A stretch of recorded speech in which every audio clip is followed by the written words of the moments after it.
The end of an age for Fitzroy. A lot of blokes will be sort of wondering what's going on for next year. Yes, a lot of blokes. I think that's probably hasn't helped our cause for the last 4 or 5 weeks. It's just been very hard for these young blokes to keep focused on just a simple game of footy.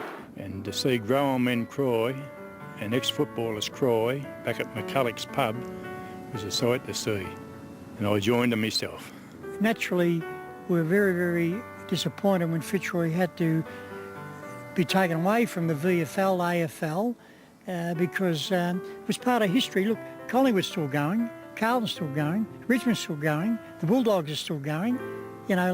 We wish we were still going. But we're very fortunate the Brisbane Lions exist and have performed so well, and we're very proud of what they've done.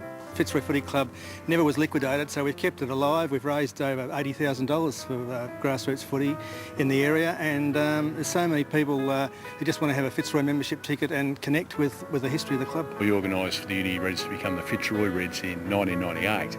And now there's an even stronger connection, and we're looking at some other changes. Our model that we're looking at is the model of the 30s and 40s and 50s, where people who live in the area used to just, walk out the front door and then head down to Brunswick Street for a game of football on Saturday afternoon. Well, they keep the Fitzroy jumpers alive, the heart of Fitzroy. The kids like playing on this ground, and it's the only ground, to my knowledge, in the area that's actually in Fitzroy.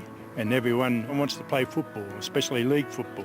And through the Fitzroy Reds in the future, they might get that lead in. You only need to look at the success of the juniors. You've got 400 kids that are just dying to wear the jumper every Saturday and Sunday and run around here. You've got to admire the people associated with the Reds, because they've worked hard. I remember years ago when they first started, they've struggled, they've worked hard, they've inspired kids. There's just something about Fitzroy that keeps coming back, and I just quote the words of the great Len Smith, one of the greatest coaches in the history of the game.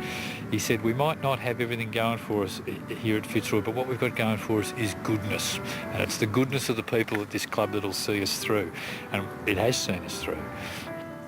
What they're doing, the Fitzroy Reds, is an inspiration to the city of Fitzroy, believe me. The Lion went to the Gabba, but Fitzroy went home to the Brunswick Street to help the kids. It's just a wonderful thing to see that Fitzroy's still going, and when we're all dead and gone, Fitzroy will still exist.